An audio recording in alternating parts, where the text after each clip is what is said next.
listening to a One Pint Stand, a Minnesota craft beer podcast that tells the stories of craft beer in Minnesota and beyond. So kick back, relax, and grab a cold one. The show starts now. Hello, my name is Dan Bobian, and I write, produce, and host a One Pint Stand. I'm so ecstatic that you are listening. This podcast has been a passion project of mine since 2016. On this episode, I sit down with my friend Shaun Lill, who became the head brewer at Broken Clock Brewing Cooperative last fall.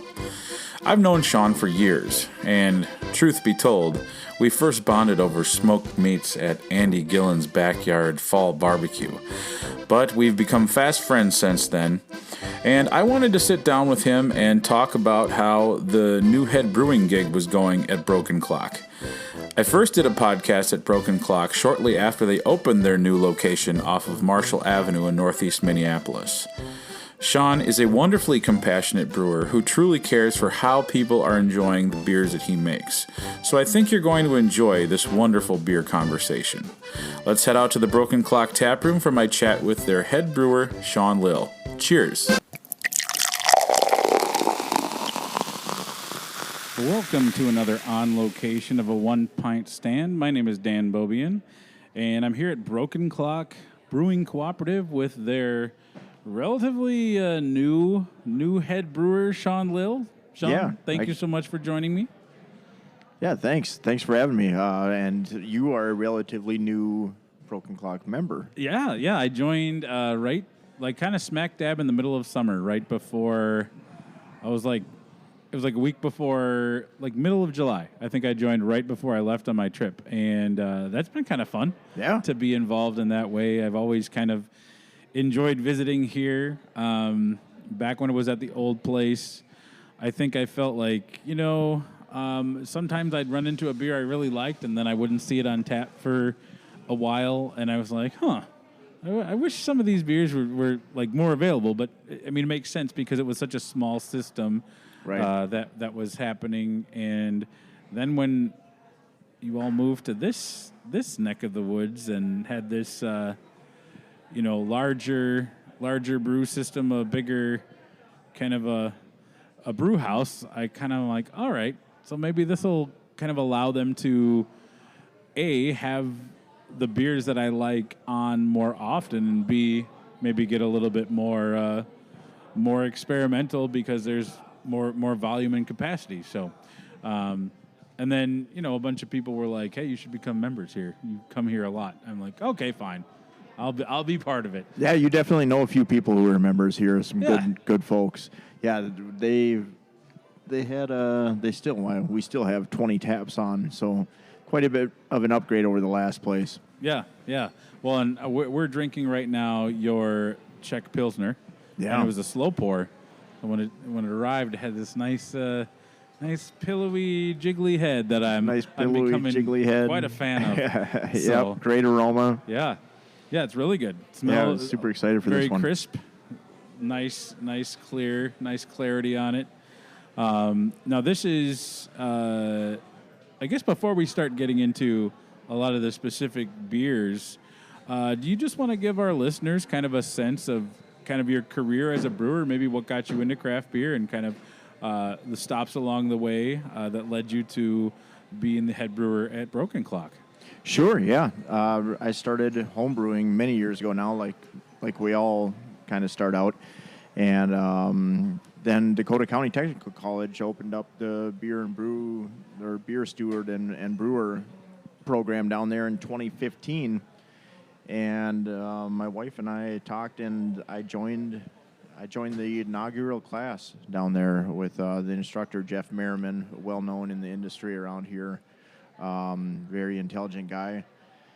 And so I took that, and took a little bit of time to continue to raise our family, and I was a paralegal, the very exciting world of paralegalism. The exciting world of paralegalism. Extremely boring, but paid the bills, for the kids to get through school. And then while I was doing that, I took a second job, just kind of a side gig, a fun job as a beer tender up at Alloy Brewing in Coon Rapids. Oh, yeah, I remember that. Okay. Yep. Yep. And then that through the industry, going to guild social events, just kind of networked, met a bunch of people. I met the guys at Head Flyer, and then they just happened to have a assistant brewer spot open in 2019, and I loved that space. I loved the tap room, and I really loved the ownership there. So I applied. Luckily, they took a flyer on me, and no pun intended. Yeah. And then, I became the assistant brewer within the first year. I got promoted to head brewer. I wagered through COVID, through a couple surgeries. I remember that. Yeah. Yeah, because you had that shoulder. Did you tear your labrum or something? I tore my rotator cuff. That's right. In my right arm. Okay. Yep. And then I had the thyroid as well. Yeah. Got through that, and they were super supportive of everything along the way, and just, because you can only do so much with one arm. So that's when I got the assistant brewer, and I was there until October of this year. So that was a great leap for me. I really wanted to get into a different experience. Yeah, yeah. And so I've been here ever since. Yeah. And, I mean, getting this job, I always wonder, what is, as you're a head brewer, I mean, there's only so many head brewer jobs. Right. And, Head Flyer, great brewery in its own right. And what was kind of like, was it, I have to imagine it was difficult to leave there. It was really hard. Yeah. There was a whole lot of, after I had accepted this position, there was a few weeks where I was, wrapping things up over there and getting the assistant brewer up to speed because he took over as the head brewer. Right. But there were definitely nights at home where I was talking to my wife and thinking, like, am I doing the right thing? Yeah. Because they're definitely like climbing. They're on the rise. Like, they've got a lot going for them. They've got a great team in place. And it was like comfortable. You know what I mean? Yeah. It was the sure thing. Yep. But I'm not always big on the sure thing. Like, I like the challenge, you know what I mean? And I saw this as a very big challenge, I think. But I knew some of the people here. I still know them, obviously. Yeah. And when it came available, when the head brewer spot came available, it was just one of those things that it was just too good to turn down. It was a new, exciting experience and a way to really kind of make my own stamp. Yeah. Well, and kind of like, I mean, I always think about, like, I like to make sports analogies, and I know you're into sports too, but, there's always that moving and shaking after an NFL season, and, like some coach coming into if a team has, like, or I guess baseball too, if a team comes in, a coach gets hired at a team that just, they're kind of coming up on the rise. Maybe they just got a new stadium. They got tons of cap space. Maybe they've got like the third pick in the draft. I would imagine as somebody who is looking for a challenge, you see Broken Clock open up with this brand new facility. Great location. Great location. Mm-hmm. And, there was quite an appeal for this job. There were a lot of talented brewers who applied for this. Yeah. And you came out on top. That's got to not only be a really exciting thing to be like, hey, there's this new brew house, new huge tap room, but also like, there was a lot of competition. And I would imagine that felt pretty good to be like, oh, yeah, because, you've been head brewing for 3-4 years? 4.5 years. 4.5 years? Head brewer over there, yeah. Yeah. So, I mean, I don't know what the average lifespan of a brewer, but that's kind of maybe in the lower end of number of years. So that had to feel pretty validating for your abilities and like, oh yeah, this was a good thing. I've made a name for myself, and now I get to put kind of my individual stamp on bring your skill set to the team here. How exciting was that for you? It was really exciting, and I had a great trainer over there. Neil, one of the owners, was the previous brewer, and he taught me so much. But it always felt, brewing over there, I think, was always going to feel like I was brewing his beers. Yeah. You know what I mean? So it was one of those things where I kind of needed to prove to myself that, because our beer program over there, took leaps and bounds. It was getting really good. A little humble brag, or I'm not even humble about it. I'm just saying, like, the beer was. I don't think there's anything wrong with being really excited about the good stuff that you're brewing. But it was always in the back of my mind, like, can I do this? Mm-hmm. Like, or am I just recycling stuff that I've learned here? So I think coming here was a big prove it moment to myself, a big challenge to myself, but a prove it moment to be able to come here and just take the training wheels off a little bit and run on my own. Even though I was the head brewer over there, there was still a lot of influence from the other partners there. Yeah. And it was a chance for me to feel validated that I can do it. Yeah. Talk to me about your team here.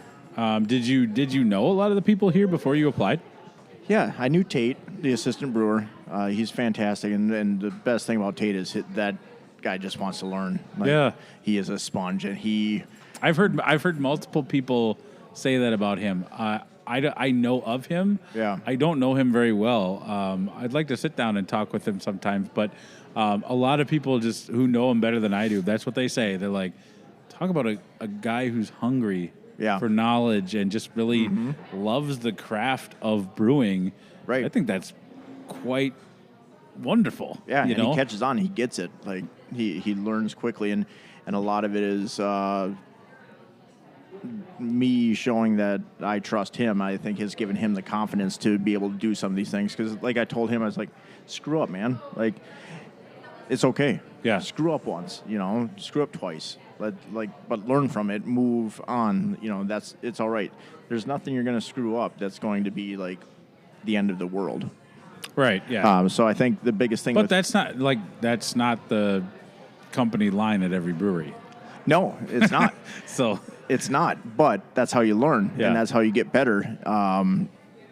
Could be part of my teaching. The big thing about coming here was working with Tate and being able to teach and work with him is, give him the confidence and the ability to do things without having to constantly be asking. And then when anything we do, we talk about why we're doing it. Yeah. You know what I mean? But besides Tate, the team, I know Sam. She used to work at Head Flyer. Okay. She's events here. Jeremy's awesome. What's really impressive is we have such a small taproom team. We only have 6 beer tenders. Oh yeah, I suppose. Yeah, but they're incredible. Like, they have this passion. I've been working with them weekly about. I'll put a new beer on tap and we'll taste it together, and I'll explain it to them, and I'll tell them like the process of why it tastes the way it does, or why it was brewed the way it was brewed, and not one of them kind of rolls their eyes, and does the thing. They all want to know that, and they all want to work together. It's very much a cooperative here, but as a team too. Well, I think it's important. I think that to have that connection from the brew house to the individuals pouring the beer, presenting the beer to people coming in. I'm sure there's a variety of different kind of questions that they might get about a beer that comes out, and for them to not only, obviously, yes, it's part of the job to understand it, but to be like really curious about learning about it and passionate about learning about it, that transfers over to the people on the other side of the bar. I've always been kind of really turned off when I go to a place and it's pretty evident to me that people don't really want to engage in a conversation about the beer. Obviously, if it's slammed on like a Saturday night, I'm not going to sit there peppering them with questions. But, if it's like this, here we are, 4:41 p.m. on a Tuesday, if people are willing to engage me in conversation, to me, that's part of the craft beer experience. And Right. It seems like they do a really good job of that here. Yeah, they approach the counter and, they don't just hang back with their arms crossed and just wait for somebody to come up and want service, Yeah. They'll actively engage. We've got a wonderful team, and I think that makes a huge difference. I think, and I've always said that you could make the best beer in the world, but if you don't have the right team to sell that beer and to talk about that beer and to really make that beer shine, it's not gonna sell. Yeah. What's it like to have the brand new? Does it still have new brew house smell? Oh yeah. So, is the brew house from where you came at Head Flyer to here at Broken Clock? What are the big differences? There's a lot of differences. It's a whole new system. So the biggest difference here, I think, is that everything is manual. At Head Flyer, I had a lot of pneumatic and a lot of button pushing, even though it was still on deck and everything. There was a whole lot of pushing buttons to open valves and shut valves. Here, you're running up and down ladders to do it manually as quick as you can. Okay.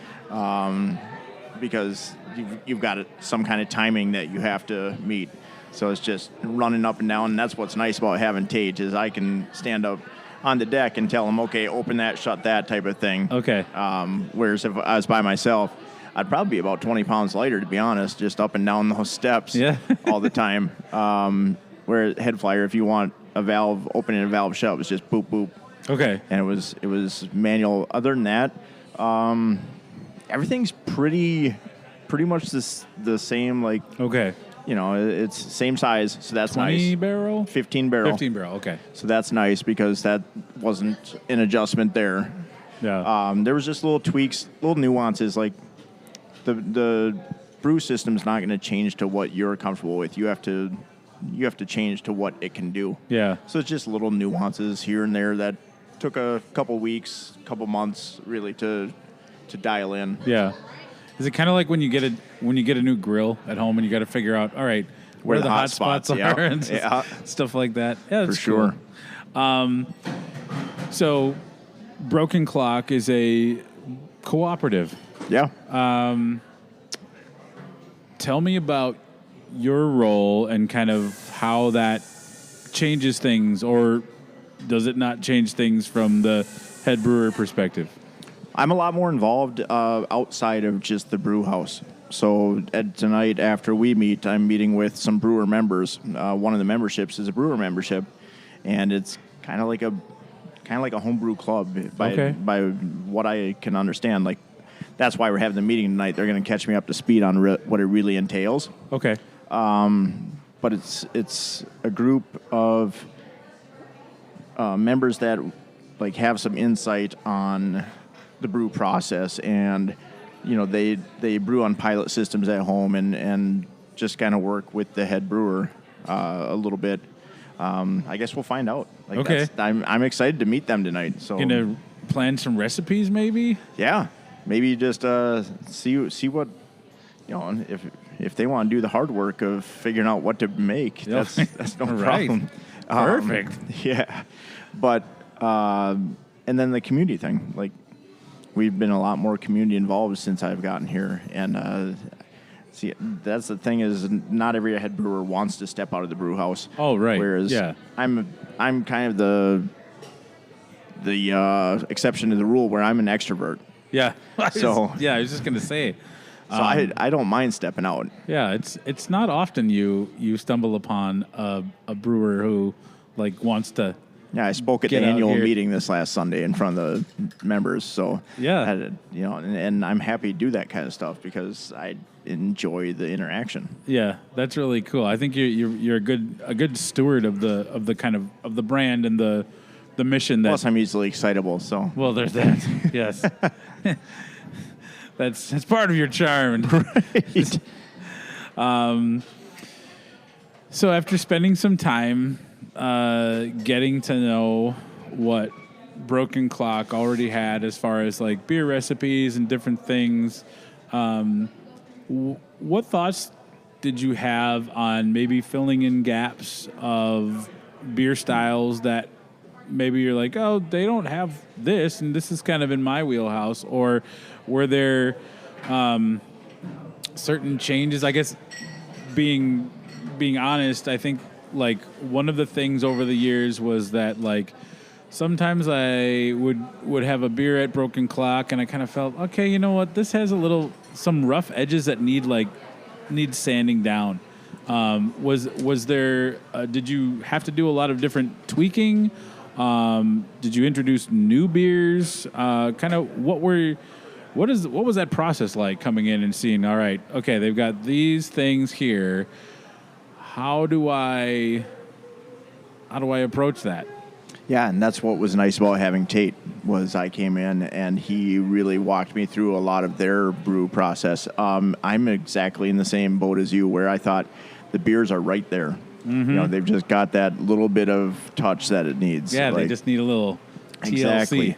And I think you don't know until you know like what it needs, until you hear from one of the brewers about the process and how they do this and that, and then you can look at it and be like, that's what's missing. Yeah. Or that's the little trick or tip that you can do.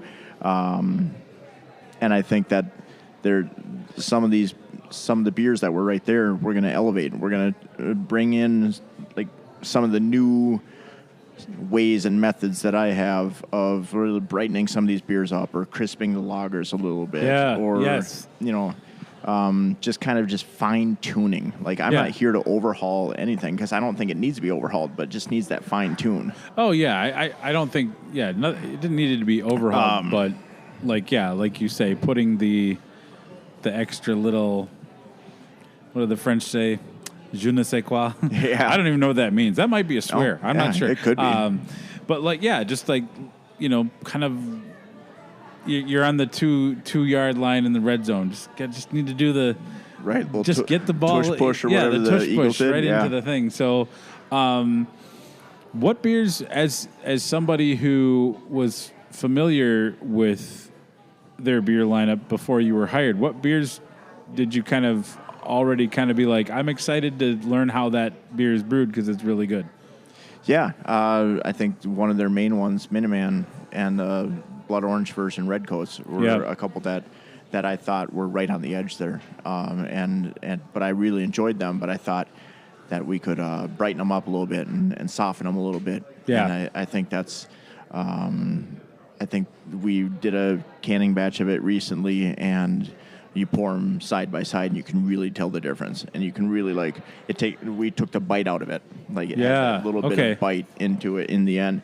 We took that out of it. The lagers, like I said, I was excited to bring my own knowledge and experience of lagers, and really like show them, you know, this is a clean, crisp, dry. I mean, this is how a Czech Pilsner should look. I appreciate it's how it should taste. It's how it should smell.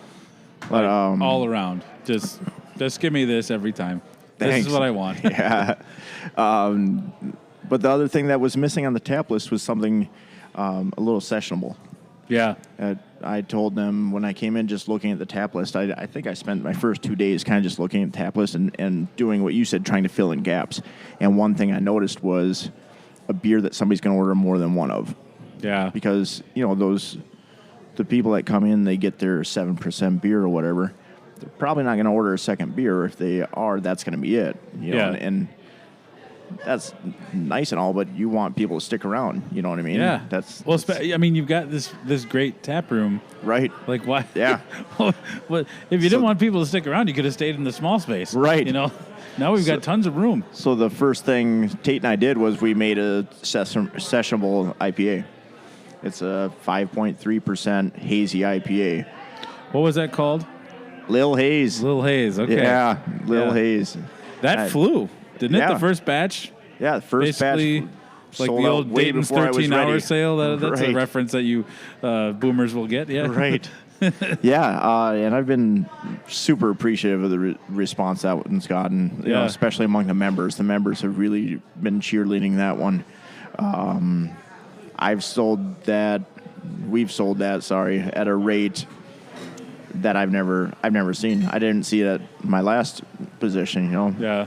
So it was really incredible to see, but like I said, I got kind of caught with my pants down there. I didn't have another batch ready because it blew me away. Yeah. And it like almost choked me up a little bit to see it, because it was like, dang, we did it. You know, Tate was super excited about it. So that's going to be the one that's going to be sticking around for sure, because it's gotten such a good response.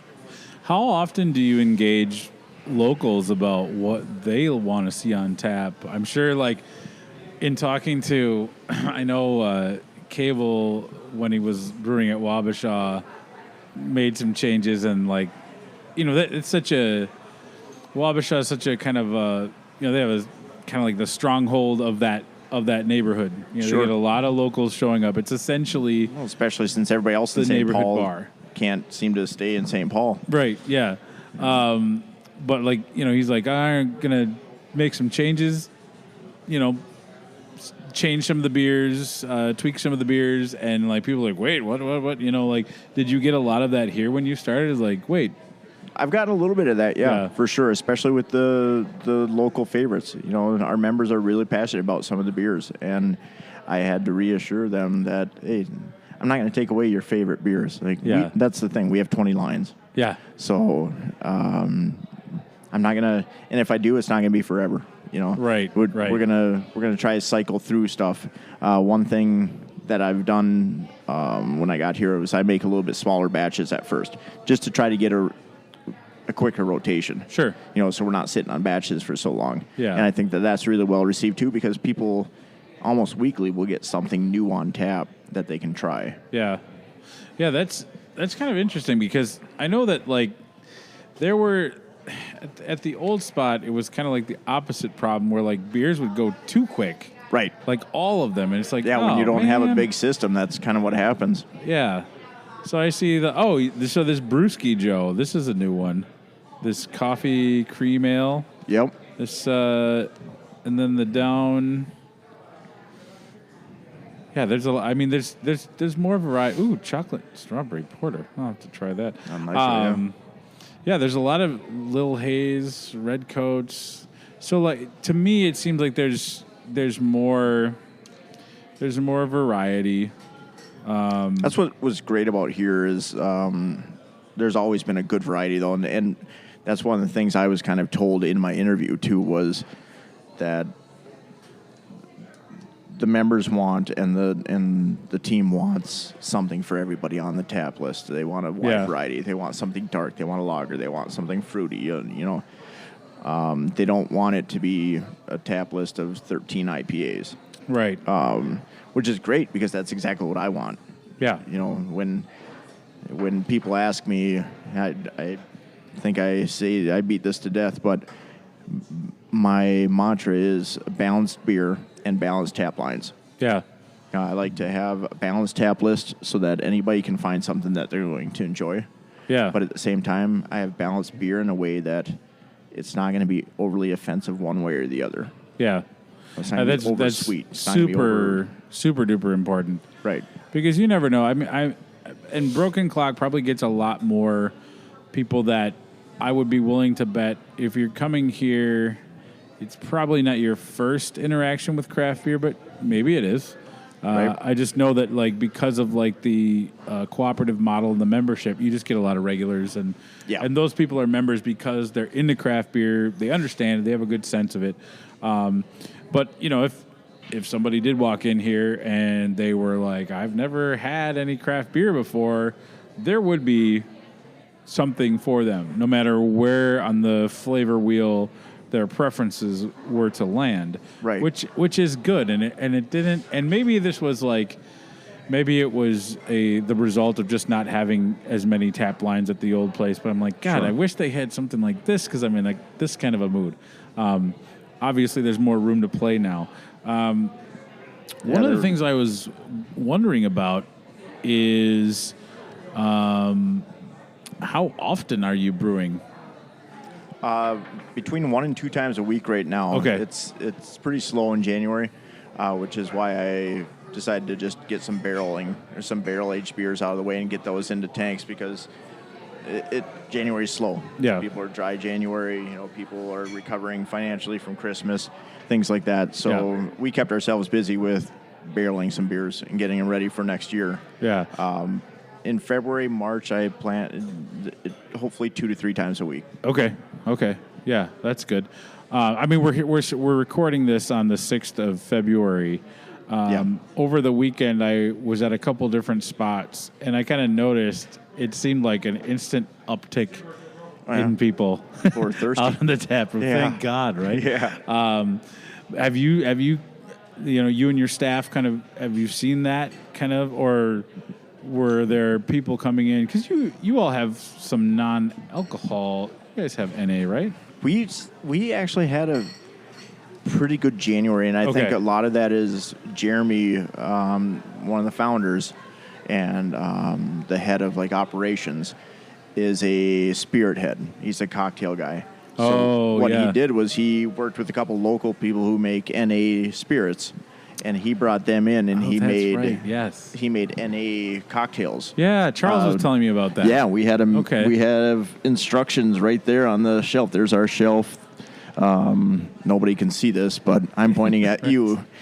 We have a shelf full of doing a cartwheel over the bar. Oh wow, just like Mission Impossible. Very cool. But yeah, that's the recipe for each NA drink there. So a little bit of this, a little bit of that. Yeah, so it's there you going go. to the bar basically. Yeah.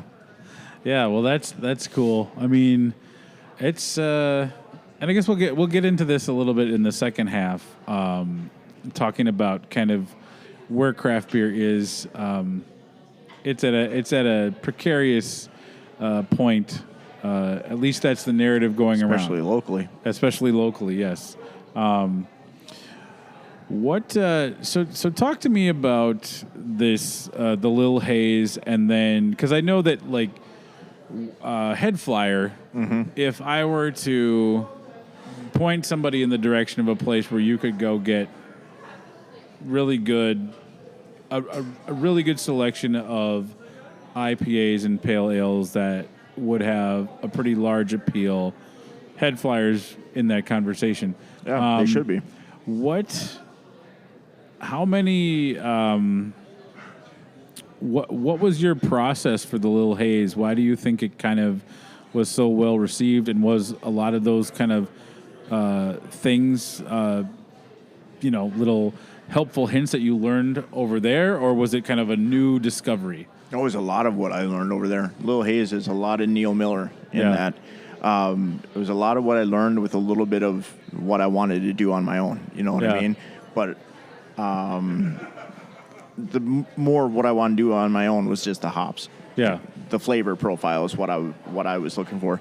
The style and how that was made that's very Head Flyer. Yeah. And you're going to see that. I mean, that's natural. I was a brewer at Head Flyer. I've got my techniques. I've got my ways. I'm not just going to come here and forget everything I learned. That'd be ridiculous, I always enjoyed Wicked Jump Shot. And that's where Lill Haze. You made the connection. Yeah. So Wicked Jump Shot is their pale ale, which is about the same, right around the same ABV, IBU range. It's their hazy pale. I just market it as a sessionable hazy instead of a pale because it's more of a. And what is more it? Of a hazy. Is it 5.4? It's like 5.3, I think. 5.3. Okay. 5.2. Yeah, 5.2. Okay. Yeah. It's just it's bright. It's soft. I'll get you some. That's a good beer to have. I think that's why it was so well received, is because people could have more than one of them. They could come here and they could say, I'll take that, and then they come back up to the bar and they're like, you know what, I can have another beer. I didn't just have a 7% IPA, so I better just take it easy on the water. You know what I mean? Yeah. It's crazy how psychology works in sales, where somebody will drink 7% beer and 4 or 5% beers and not think about it. I know. Well, I chalk it up to a lack of math skills, but I'm the same way. I just feel like, okay, well, something about a 7% beer is a little scarier, but you Right. seen me at Modest on Saturday, I was I was drinking all that 5.3% amber lager that we brewed. Because you go up there and you're like, it's only 5.3. I can have another one. Yep. You know? And I don't want people to be irresponsible, and I'm not trying to put beer on tap to get people to be irresponsible about it. Like, we're all adults here. Yeah. But I do want people to stick around. Yeah. You know? Yeah.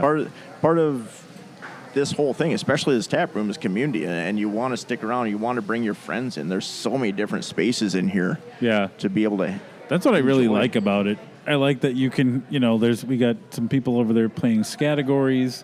There's, large tables. If you've got a big group, there's four spot tables. There's exactly, people cuddling up on a couch. Some guy reading on a couch like this. Right. It's just all like a nice variety of spaces, and I don't like going to a place where it's like, oh, it's all the same. Right. Because, people are coming to a craft brewery for all sorts of different reasons. Right, for sure.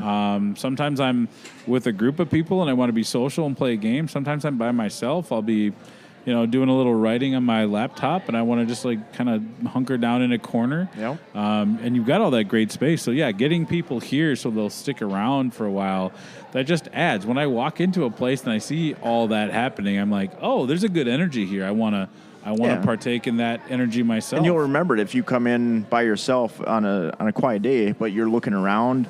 You'll remember, I should come here with my friends and throw darts or play a game. Or play it looks like you have 19 different pinball games. Exactly. You got pool. It's also, I want it to be a hangout.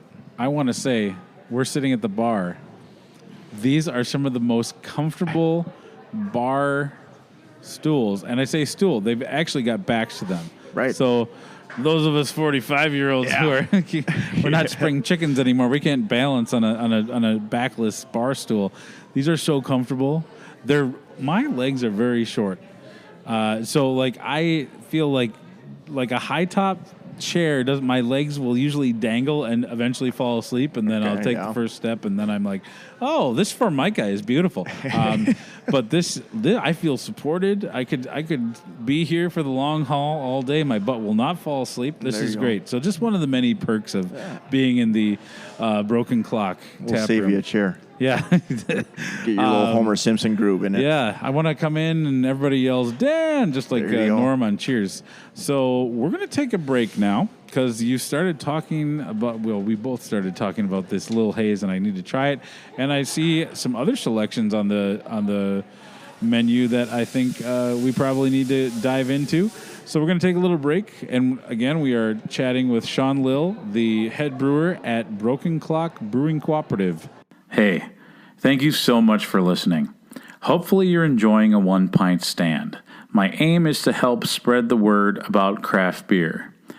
Enjoying craft beer is a passion of mine, and I love chatting about it with other people.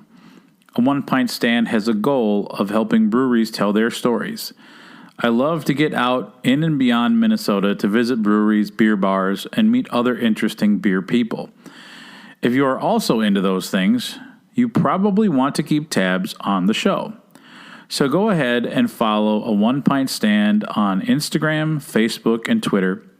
We would also appreciate any and all positive reviews on Spotify and iTunes to help make it easier for other craft beer listeners to find us. If you like reading about craft beer, I started my own blog, and all of my writing can be found at aonepintstand.com. After 8 years of writing as editor-in-chief at Beer Pluma, it was time for me to start my own blog. So make sure you check out the blog for some interesting craft beer content of the written variety. I truly appreciate you listening and taking time to enjoy our stories. Now, back to the show.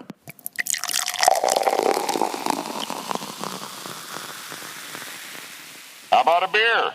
All right, we're back after a little break. We've got some beers in front of us now, so I want to get into some of the things that kind of jumped out at me. And again, we're recording this on February 6th, so by the time you listen to this, maybe some of these beers have changed, but I think they will for sure probably be on at some point. So, all right, so we talked about the Lill Haze. Should we start there? Should we start with the what was the other one? The Brewski Joe. Yeah, we've got Brewski Joe is what Kaylin thinks we should start with. So we should probably start with Brewski Joe. Yeah, let's do it. So Brewski Joe is a coffee cream ale. Coffee cream ale, yeah. And it uses Curioso Coffee, which is our house coffee shop. It's run by Luke there behind the bar right now. Yeah, more places are doing that, combining having coffee. Sure. So you can literally make it an all-day event at the brewery. People need somewhere to go in the morning. Yeah, this partnership's been great. Luke makes really good stuff. And it's really nice for doing things like making a coffee beer. Yeah. Because it's really easy just to get your hands on the coffee. Now, this is fairly new, right? Yeah. This beer? Yeah, yep. It's good. I like, the thing about a coffee cream ale is that I think a lot of them take a lot of the acidity out of it, but you're left with the richness of the richness and roastiness of the coffee. I think that comes across really nicely in this one. Yeah, my favorite part of this beer, I think, is the roast that he gave us. Actually has quite a bit of chocolate notes to it. Yeah. So there's a lot of that rich chocolate to this that you don't expect in a coffee cream ale. Yeah, that's good. I'm trying to think of other ones kind of like coffee in a lighter beer. More often than not, coffee's used in like a stout or something. But sure. I always thought that Insight kind of set the bar for when it came to like their coffee golden ale, the Banshee Cutter. It's always very, very good. But especially this on is Nitro. very nice. Yeah. Oh, on Nitro. I think my go-to in town is First Call. Oh yeah, Modest. yeah. That is also very good, and that's in a lager. In a lager, exactly. So it's kind of like the best of both worlds. I know Bree, who I just interviewed. That's her beer of choice. Oh, she's fantastic. So it's just great on cereal or whatever. Mm-hmm. I know we could pour some in the oatmeal here. There you go. Apple, cinnamon, and coffee ale. Yeah, this is yummy. I like that. That's tasty. All right, so then I'm really excited to try the Lill Haze. Yeah, should probably just keep going down the line here. Yep. You want me to move this a little to I suppose that would be better. That way. I just don't want to get it too close to your equipment there. Well, this, as I mentioned before we recorded, getting a new one anyway. Gonna get a Viking funeral. Just send it out down in the river, light it on fire. Yes, this mixture has served me well. I would very much like to light that fire. Since 2016, Lill Haze. Now, what hops are you at liberty to say on the air? I'll tell you anything you want to know. This is Citra Amarillo. So Citra leads, but Amarillo comes in. You'll notice a lot of orange in this. And that's where the Amarillo is really punching. Okay. Oh, yeah, that's nice. So this is like, I don't know what it is about Amarillo hops, but to me, I always get like a little hint of like green onion. Okay. Yeah. Like that's... I can see that for sure. A thing. Yeah. Onion is a very common note in hops. Oh, that is nice. That's really good. You said 5.2? 5.2% alcohol. This is a very sessionable beer. Not it's overly very juicy. bitter. It's soft. Just kind of like easy drinking. This would be a fine gateway beer to get somebody who was maybe not quite sure if they were up for craft, to get them into like not only into craft but into something with a lot of hops. Yeah. Just to kind of break down the misnomer that if a beer has a lot of hops, it has to be like really crazy. Like this is a very easy drinking beer. Yeah. It's not chewy, Yeah, I like that aroma. Yeah. Thank you. Yummy. Man, you really go for it with that swirl. I was really thinking you were going to spill again there. No, I'm a professional. Yeah, no kidding. Yeah. This is now watch me do it again, and I'll just slosh it all over. Yeah, that's yummy. Lill Haze. So is this batch number 2? How often do you brew this? This is batch number 2. Number 3 is right behind it. I've got a little bit of a backlog now. I learned my lesson. So batch number 3 was ready right at the end of this batch. So we're on like the second to last keg of the second batch. Okay. Oh, that's kind of perfect. Yeah. Just smooth in. Yep. What are the beers that you, in a perfect world, always want available to people? What are kind of the go-tos? I know craft beers kind of moved away from flagships for the most part, but, in your mind, to kind of curate the best tap list for people, I would imagine it includes the Mike Check. Yep, Mike Check. That beer's fantastic. Thank you. Probably includes this. Yeah, this will be on there. What else are the things that you're going to, make sure that, with the brew schedule the way it is, we never want to run out of this. We want people to always, because people are going to start expecting this. Right. It's so good, so easy to drink. What are those beers that in your mind never are missing? So, for the most part, it's going to be the styles that are going to be up there. There just might be a different representation of that style. Yeah. The sour might change, the fruit combinations, the porter, or our dark beer line. Like in March, we're going to put a dry Irish stout on there. Oh, nice, yeah. What at Head Flyer? What was it? What was the Beyond the Door? No. Beyond the Door was the small batch series that they had there. Yeah. Yeah, they had. Didn't you do? You did a dry Irish yeah. stout once. Yeah, that was good. I did it every year on the small system. Yeah. Oh man. Yeah, and then you. I apologize if Head Flyer's listening. I can't think of the name of it. It was Proper Pint. Yes, Proper Pint. Yeah. Yes, thank you. I'm an encyclopedia of local beer lore. Yes. Yeah. Proper Pint for the name of the pour. I'll never forget that because that was like right around the time of COVID, and that's when like everything shut down, and that was like one of my like joys of leaving the house to go like I'm like, oh, I can order a Crowlers online, and I walked in and I saw you and Jordan there, and it was like, I think I was so excited to just see other people who were not my wife. No offense, honey, you're great, but For sure. Yeah. So that was because I got that, and then I think you had there was a Beyond the Door. Was it a Vienna lager? That was a year round. Okay. That was a big batch. Yeah, Stranger in the Alps. Okay. Yeah, so I bought like a bunch of Crowlers, like everybody did, and the proper. I'm like, oh yeah, dry Irish stout. Yes, let's do that. Yeah, proper thank pint. goodness for the Crowler buyers during COVID. Yeah. Kept us in business. Yeah. So you want to have like certain styles. Yeah, certain available. styles represented. Okay. If you want to come here and you like dark beers or you like wheat beers, like there'll always be something weeded on. I want every style to have a representation here. We'll always have something a little heavier, a little barrel aged. Yeah. And then I've got a couple lines that I can play with. Yeah. So I do eventually want to put an English mild on. I know you're partial to English milds. Don't talk dirty to me, Shaun. I'm not wearing my NASA diaper. But I want to get a little bit. Yeah. I'd love to do a braggot. I'd love to do some of these like underrepresented styles. A beer to guard would be nice to put on. And I can do it in smaller batches where if it's not everybody's cup of tea, we're not sitting on it for 3 years. Yeah. Well, if you make it dark English mild, I can think of at least one member who will be here all the time to drink it. He's holding a microphone right now, and really one excited. of my favorite members. Yeah. Yeah, it's great. Yeah, you know what, though? I will say this. In the last couple of years of traveling around, I have seen more dark English milds on tap. A lot of the traditional stuff's coming back.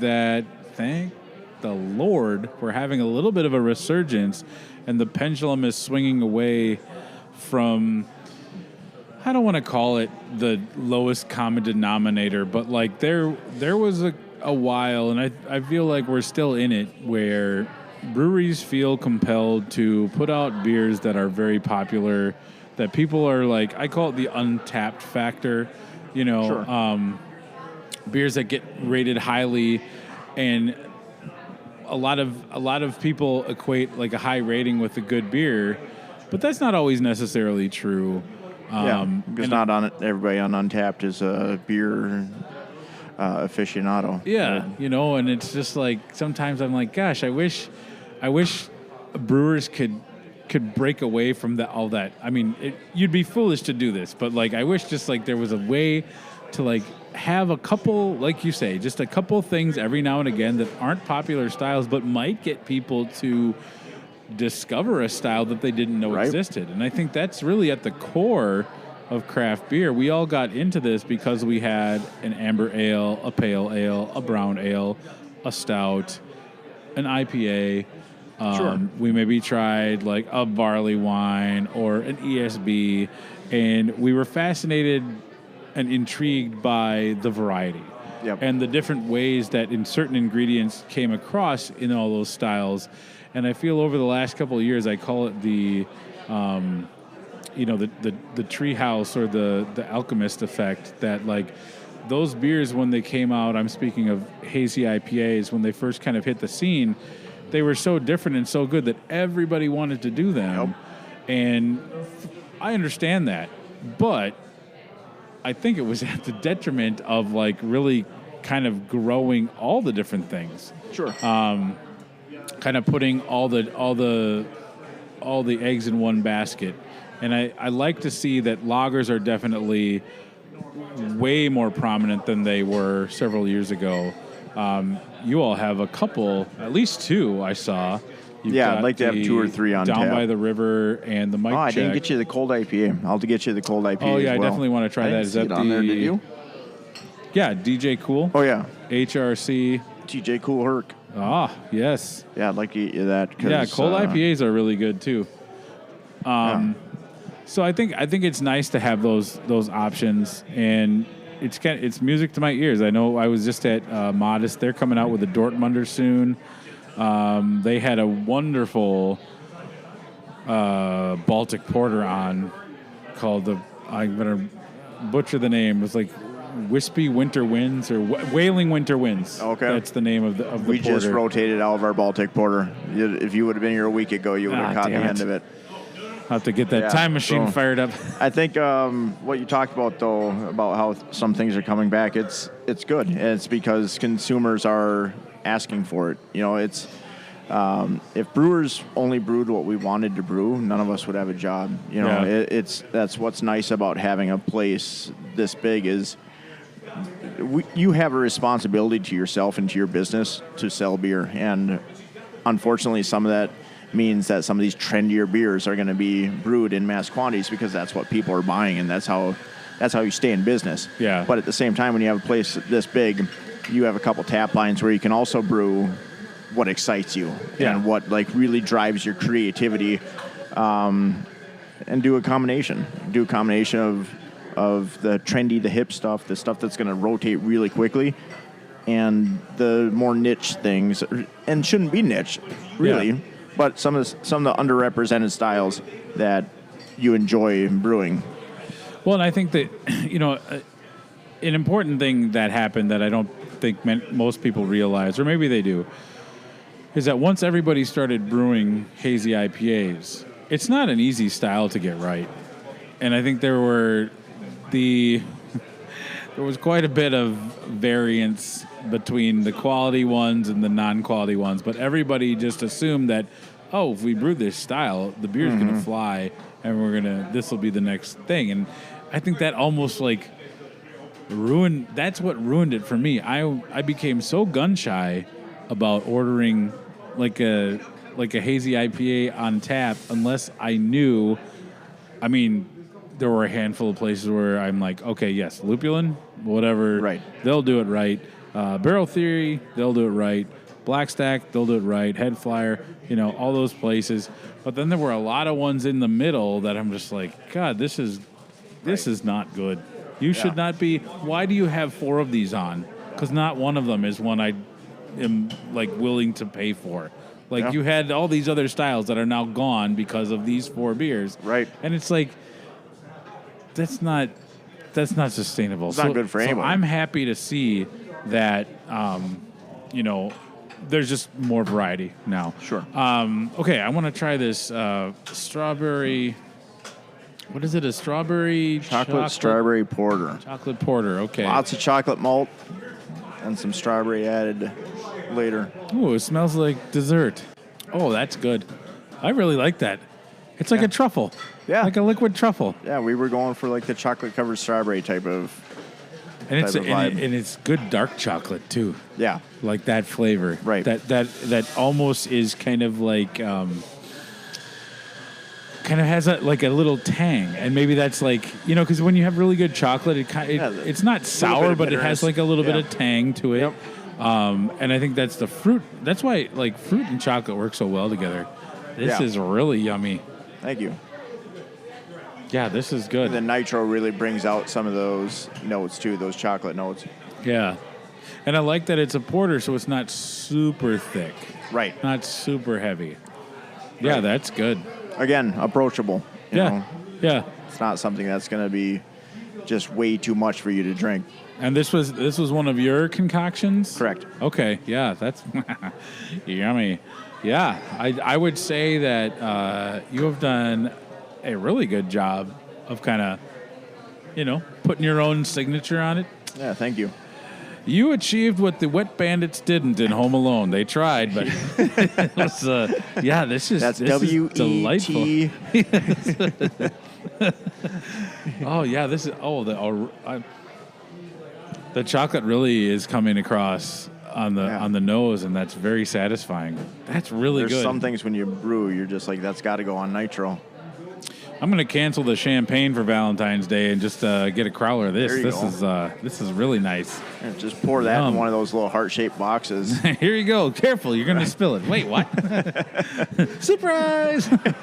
That's yeah. Wow, that is. I don't know if maybe I was just craving something chocolatey, but maybe. This is out of this world. And I don't typically like strawberries, but in there, I love it. It's not overpowering. Yeah, that's the thing I try to do is I want those flavors to be there, but I don't want it to be all strawberry. Right. You know what I mean? Like. Now I got to be honest with you. I have a love-hate relationship with kettle sours. All right. This kettle sours are the reason I have. Always have Tums in my pocket because you never know. The kettle sour that they had on tap when I started at Head Flyer was so good that I drank so much of it during my shifts. I started to get acid reflux in the middle of the day. I didn't know what it was from until I'm having like my fourth one. I'm like, oh yeah, it's from this. Yeah. So I don't know. Again, kind of along the lines of they got really popular really fast. A lot of people were doing them, and not everybody was doing them well, and just sometimes you'd run across one that was just like, instant gut rot, instant heartburn. Sure. And we'll let you try this one, but I'm not sure if you're going to get that instant heartburn with this one. Again. I hope not, because I think my Tums are in the car. Oh, it smells good. No, let me look at the menu here. So this is the Tart Foundation. Strawberry, blueberry, black currant. We'll call out to the Heart Foundation tag team.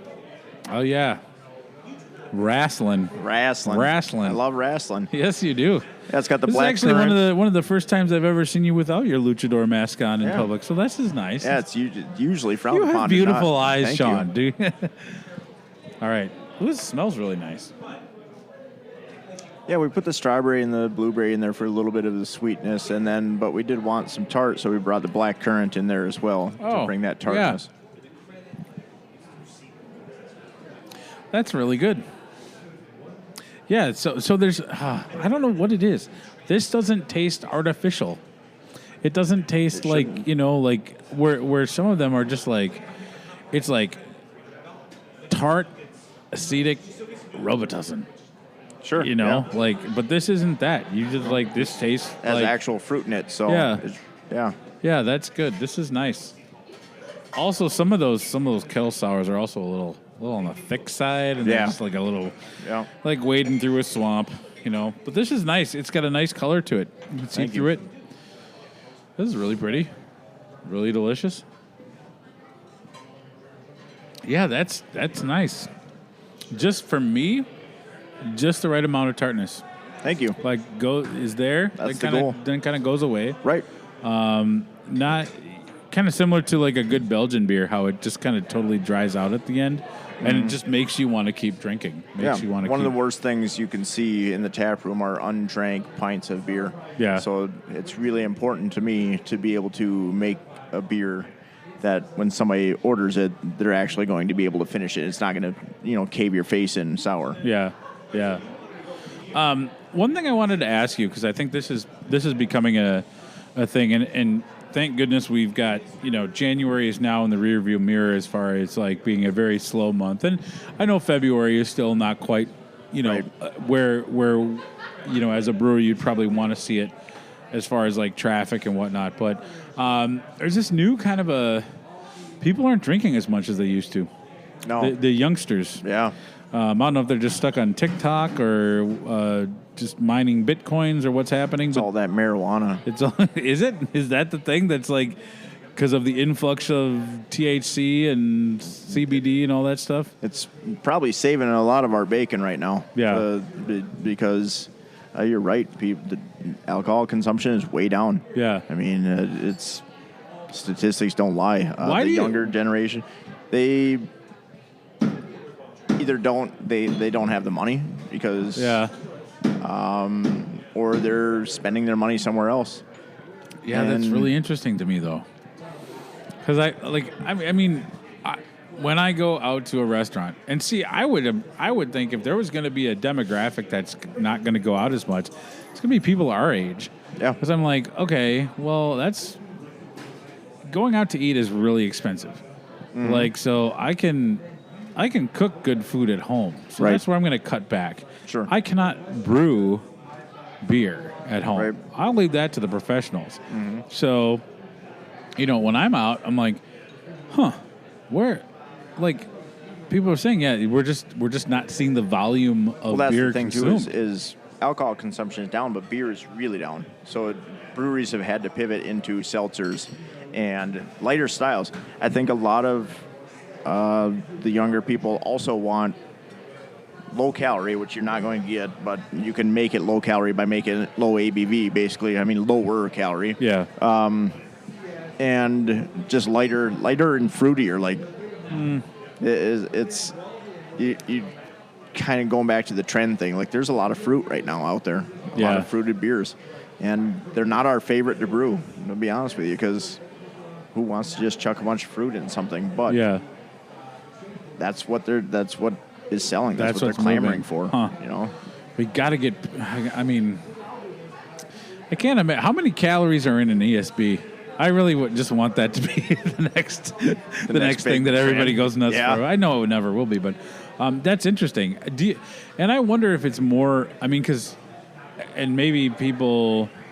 I imagine that across the board, if people are, if there's more low ABV options, like that will help. I don't know. Like, Yeah. I'm just trying to understand what the why behind it. But yeah, maybe it's like financial or people just. I mean, the news says more people are still living at home with their parents because they can't afford things. Yeah. So maybe it's just a financial. I don't know. I wish we had the definitive answer because then I could easily solve it. But Yeah. we Well, I just know, have like, to- you can't. I mean, the we days just have to of lean a- into what they are drinking. Yeah, yeah. I mean, the days of a $5 pint are long gone too, Oh, yeah. and I think that's For sure. It's also part of it. I don't know. Yeah, I mean, because beer's expensive. Everything's expensive Yeah, now. everything and that's is. just like the thing. Going It's out of your like house is expensive. Yeah. Gas, Right. beer, everything. pants. Right. Although in the summertime, I don't like to wear pants, so that saves me a little bit of money. Yeah. Well, all these beers are really, really good in a different way. It's fun to see the different variety here as a member. Right. I was excited when the new location opened, and then when I heard that you got the job, I was really excited, just because I know kind of like how you approach it, and your passion for what you do is very evident, not only in the beers you brew, but just the conversations that we have on and off the microphone. Yeah. But I think you really do value a lot of the things that breweries provide, that sense of community, that sense of hey, I'm going to have something really unique when I come in here, and it's going to be special, and it's going to be different from other things. And I really appreciate that about you. I guess. Oh, I was going to ask you, just because it was on my mind, where do you stand on beer collaborations? Do you enjoy them? Do you not enjoy them? What do you think? What purpose does a collaboration serve in your eyes?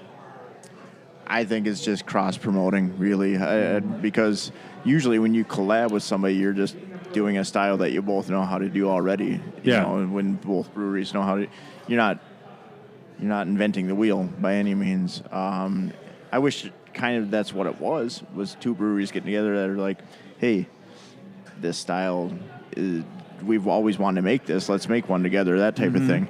I love collabing just because I love talking and hanging out with people and learning and teaching, just all the different parts of what a collaboration can do. On a brewery side, I think it's just a way to cross each other's, fan bases, really. Yeah. Have you done any collabs since you've been at Broken Clock? Are you looking to do some collabs? Yeah, I'm always looking to do some collabs. I don't want an entire tap list of collabs, but I would like to have probably a collab always on. Do one and then run in and do another one. But like the Brewski Joe was a collab with Curioso. It doesn't always have to be with the brewery. Yeah, that's true. So I'm looking into Unidos is our house kitchen here. Oh, okay. If you've never had them, they're like a Tex-Mex. Okay. I'm looking to maybe use some peppers or something that they roast and put that in a beer. That would be good. Have you ever done peppers in a beer before? Yeah, I did a couple pepper beers over at Head Flyer. Okay. Yeah, I like how that comes across, specifically if it's in like a stout. I think peppers in a stout is just kind of can't mix. Kind of like that Mexican hot chocolate where you get it's a little... like that Malay stout that you did over at Whiskers. Yeah, that's perfect. I mean, it's great. That's cool. That's one of the ideas I tossed around here when we talked about barrel-aged variants for next year. I said I'd really like to... One of the Imperial Stout variants, I'd like to do a Mexican chocolate. That'd be perfect. Yeah. I'd be here for that. That'd be good. Right on. That'd be yummy. Well, it seems like you have settled in just wonderfully here. I love the fact that you are getting the chance to play around a little bit and also just kind of like engage with the folks here, both behind the bar and on the other side of the bar. I think that's really cool. I think we need more of that. I think, I get why a brewer might not want to at the end of the day come out and chat with people. Right. They probably just want to go home. But like for beer nerds like myself, I love when I get to like ask a brewer a question and learn more about it. But also I love to see kind of like that passion, when they start talking about it. One of my early beer writing memories was we keep mentioning Tin Whiskers, R.I.P. But it was one of the first times I went there to do an article, and I was drinking a flight, and Derek Brown was there at the time, and he's like, "How are the beers?" And I'm like, "Oh, they're really good." He's like, "Yeah, anytime you're in here and you just want to ask questions, just if I'm here, just call me over. I love chatting." I'm like, "Oh, that's so cool!" Like, Derek, he's amazing. Yeah. And I think that's a really special thing. And I know it's like, sometimes at our jobs, there's things we don't love to do, but we know that they have a lot of impact. Sure. And I think that's one of them. And I like to see you kind of like embracing that and really relishing that in that part of your role, because I think it's an important thing.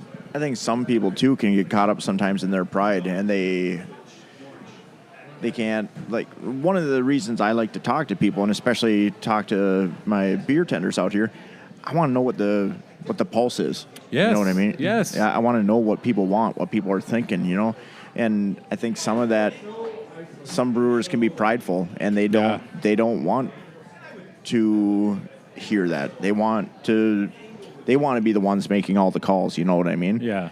Whereas I think it's important to really know your audience.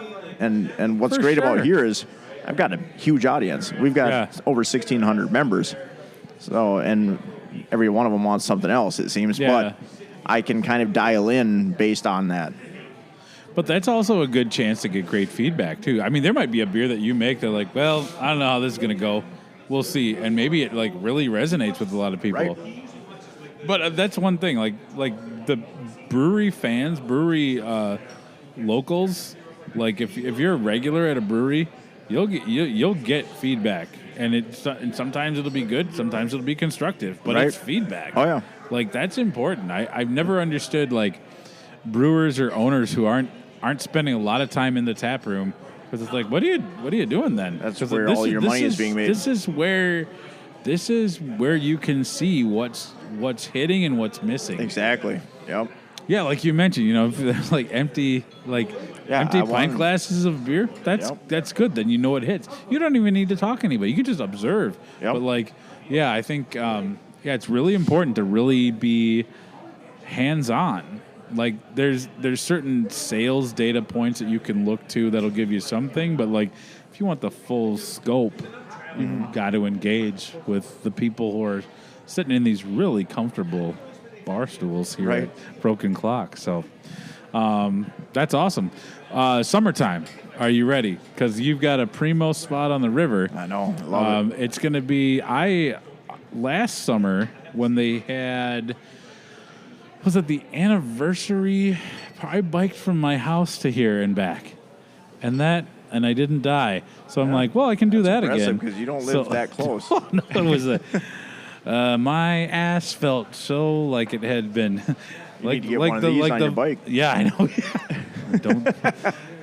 If we build it, he will ride. Yeah, but I think that like this spot in the summer is going to be really. Oh yeah, really good. So, are you prepared? What's I guess if you want my my feedback, whether you want it or not, I'm going to give it to you. I would love to see when I bike here, come on in, all sweaty, and I want to see 4 lagers. I want to see a Helles. I want to see that. I want to see Mike Check. I want to see Down by the River, but like 4 lagers. Yeah, no problem. I would love to see 4 lagers as well. Is there a lager that you haven't brewed yet that you're anxious to do so? Like you're excited about? Yeah. I really want to brew a Keller Weiss, a Keller Pils. Oh, yeah. I really want to do a Keller Pils, not a Weiss, a Pils. Yeah. Do it. I want, Yes. I want to do a nice young lager. Yes. Want to drink that yeast. Yes, I'm here for it. You get that on tap in summertime? Because that doesn't have to, that's not a quick. Because how long did the Mike Check lager for? You let it go 8 weeks. For a while. Yeah. That's why you do it the right way. That's why it looks so beautiful in the glass. And it was almost that clear coming out of the tank. It needed very little filtration. Yeah. Because it naturally filtered.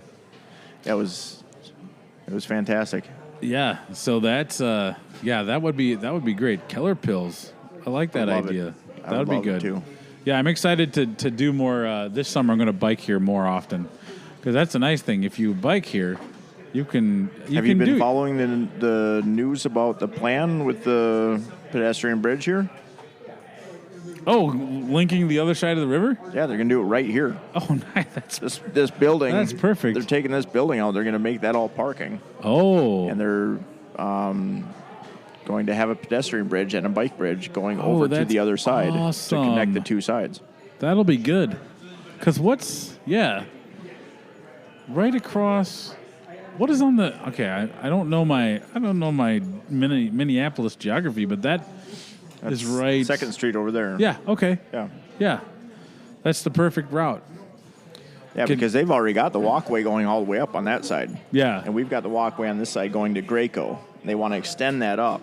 Yep. Yeah. And then have the 2 connect on just a pedestrian bridge, nothing else. Yeah. Because we've got the train bridge here that has a pedestrian walkway on it. Yep. But they want a pedestrian exclusive bridge going across to connect the 2 sides. That'll be cool. Yeah, I saw St. Paul wants to add 119 more miles of bike trails, which is great. So for sure. Well, this has been insightful, enlightening, and a delicious stroll down the line of some of the new beers that you have provided us with. So I just want to thank you so much for your time. I know we've been talking about getting in here to chat beer again, and now I don't know if you realize this, but this is your 4th time on the podcast. You are threatening the Cable Lefto. Yeah. I think he's been on like 6 times. You got a 5-timer jacket like SNL? I need to get that. I need to get a. I should come up with that. Some type of like a 5-timer pint glass or something. There you go. I got it. This is a good marketing idea. Yeah. So always good to chat with you, my friend. Yeah, I love hanging out. Podcast nice. Or no podcast, I love hanging out. It's we don't need microphones and luchador masks to have a good time. We can just crack some beers. If it's been a while since you've been down to Broken Clock, or it's been a day, come back. We love to see you here in these comfortable.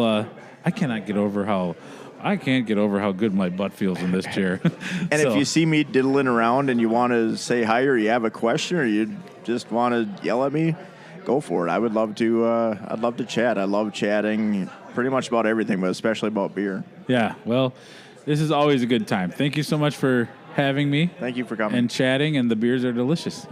So this has been another on-location episode of a One Pint Stand here at Broken Clock in Minneapolis on the river.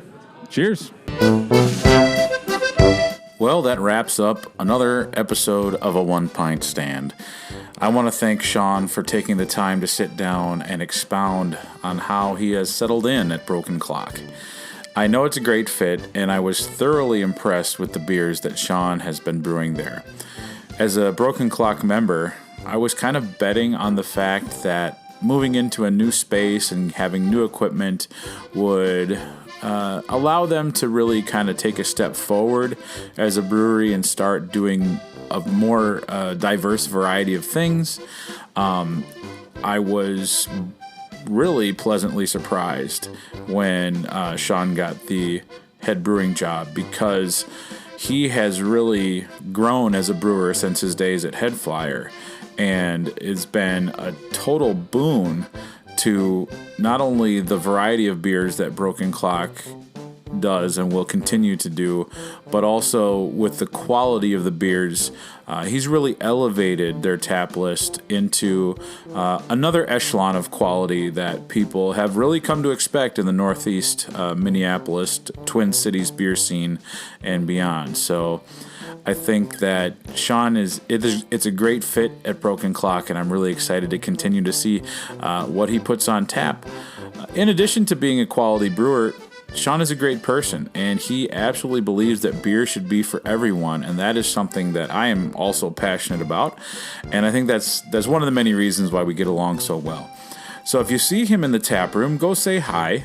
He's going to welcome you into the fold like a longtime friend, and I think people like Shaun are really what drives me to continue to want to keep interviewing folks and creating more episodes of this podcast, because I love sharing people's craft beer stories. So with that, this has been another episode of a One Pint Stand, a Minnesota craft beer podcast where the pants stay on, but the caps come off. Cheers. You achieved what the Wet Bandits didn't in Home Alone. They tried, but it was, this is W-E-T. delightful.